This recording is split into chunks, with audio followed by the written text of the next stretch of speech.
Por maioria, o Tribunal Superior Eleitoral condenou nesta terça-feira, dia 31, o ex-presidente Jair Bolsonaro do PL e o general Walter Braga Neto, ex-candidato a vice na chapa de Bolsonaro, pelo uso eleitoral das comemorações do bicentenário da independência em 7 de setembro do ano passado. Essa é a segunda condenação de Bolsonaro na Corte Eleitoral. A decisão estabelece a inelegibilidade de Walter Braga Neto até 2030, frustrando seus planos políticos para as eleições de 2024. Além disso, tanto Bolsonaro quanto Braga Neto foram multados em 425 mil e 212 mil, respectivamente. A defesa pode apelar ao próprio tribunal contra a condenação e, em último caso, ao Supremo Tribunal Federal.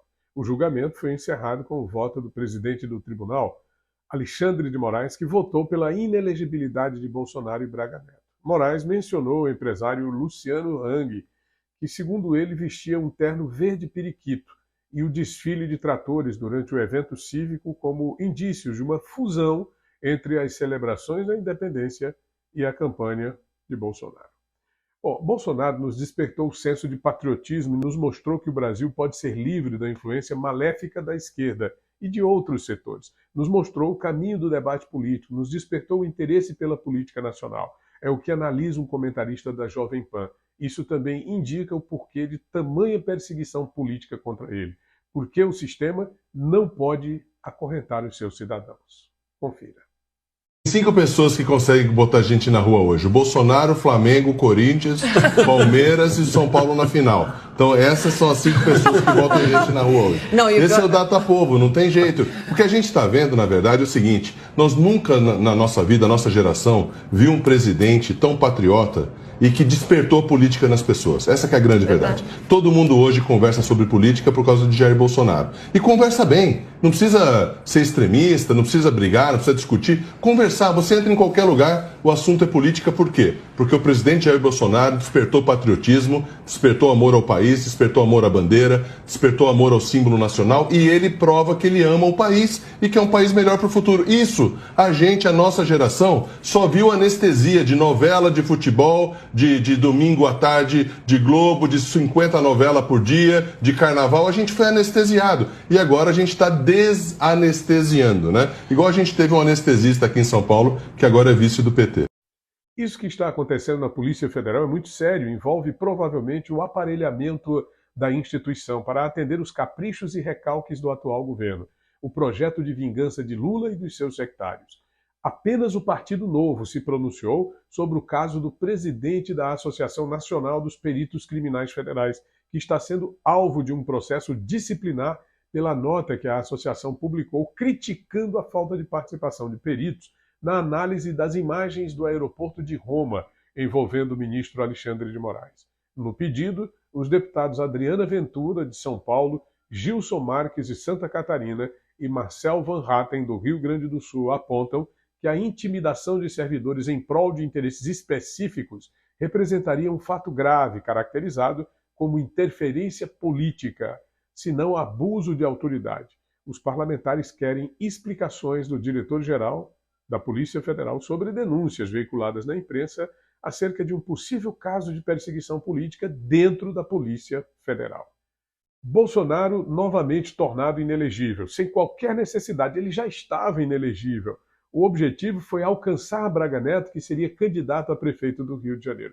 No entanto, nada se faz diante de uma situação como essa que nós vamos apresentar agora. O pagador de impostos que sustenta as luxuosas viagens e até o Palácio de Janja não tem o direito de saber quais os presentes que a primeira-dama recebeu e quem os enviou. A Casa Civil se negou a cumprir a lei de acesso à informação, deixando de informar até as agendas de Madame Lula no Alvorada. Alegou que ela não exerce função pública ou ocupa qualquer cargo.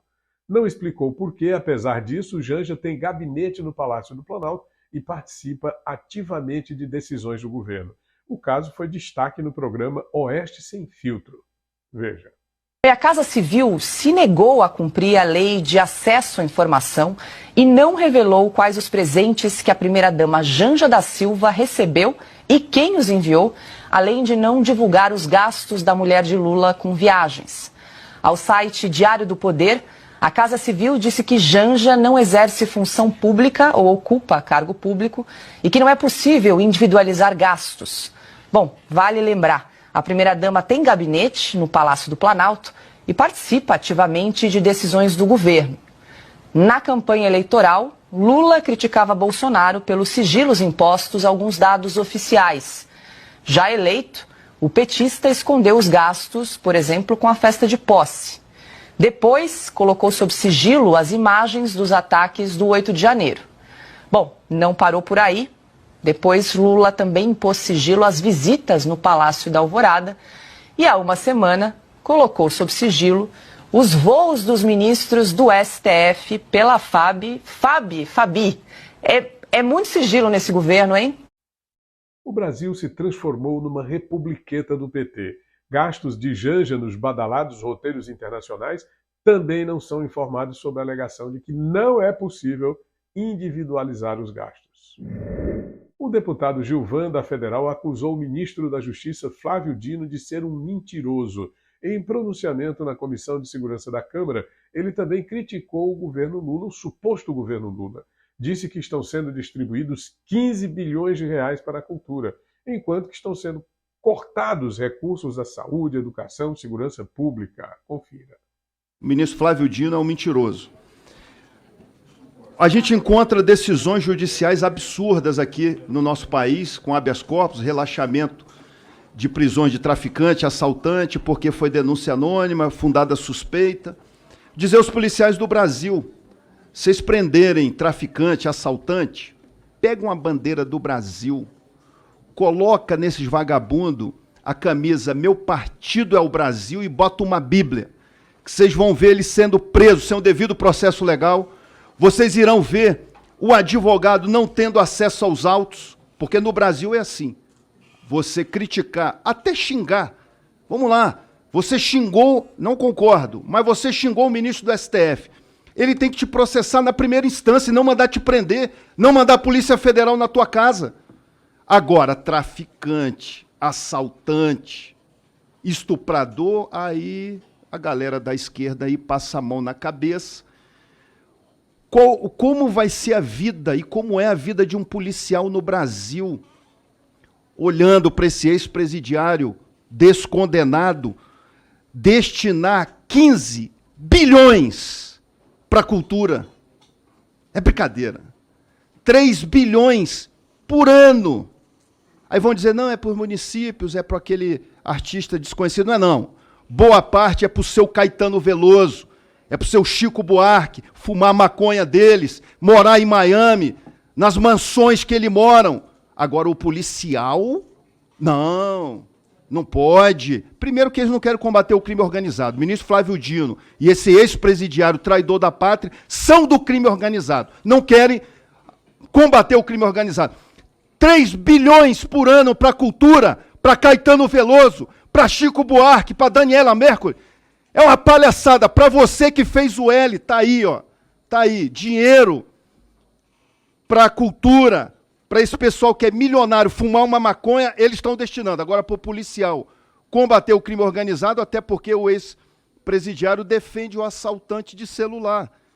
É só para tomar uma cervejinha. Então, assim, presidente, a situação do nosso país está um caos. Uma quadrilha na presidência da República e destinando dinheiro do povo para cultura, para maconha do Chico Buarque e Caetano Veloso. Cara, assim, é algo absurdo o que os nossos policiais e o povo brasileiro de bem vivem no nosso país. Finalizo aqui com uma notícia muito interessante. A apresentadora Xuxa Meneghel anuncia que vai deixar o Brasil. Ela ainda não disse onde pretende residir no estrangeiro, mas certamente, ano que vem, vai deixar o país. A antiga apresentadora da Globo, Manchete e Record pondera que está sendo muito maltratada pela população em geral.